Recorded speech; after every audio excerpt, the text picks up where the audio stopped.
Барлықтарыңызға сәлем. Бүгін қияр мен шпроттан осындай тіске басар дайындаймыз. Жасалуы өте оңай, әрі дәмді. Ол үшін бізге қажетті заттар: 2 қияр, 1 үлкен қасық майонез, 1 банка шпрот, суға піскен жұмыртқа және картоп. Қиярды осындай көкөніс кескішпен бірнеше бөліктерге бөліп аламыз. Шетіндегі осындай жіңішкелері жарамайды, ортасындағы жалпақ бөліктерін аламыз.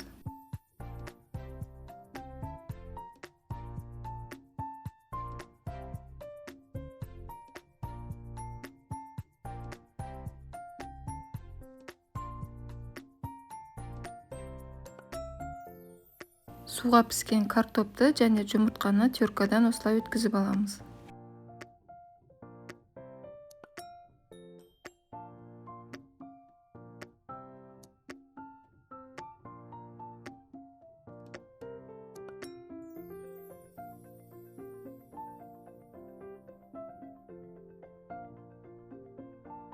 Аздап тұз сеуіп, майонез қосып, өз қалауларыңыз бойынша чеснок қоссаңыздар да болады. Жақсылап араластырып біріктіреміз.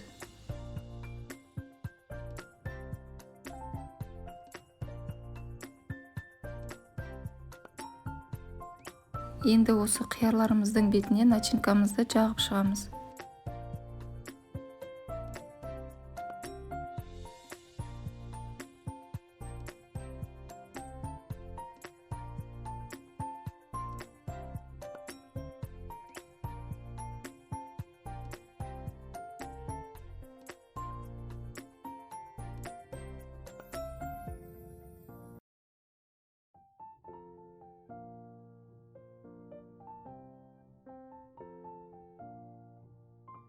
Арасына шпрот салып ораймыз.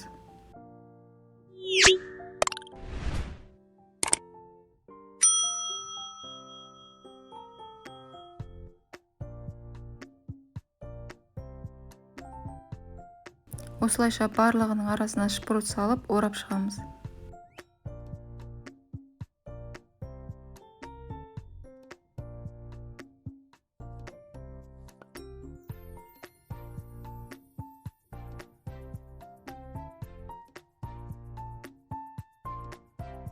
Осымен тіске басар дайын.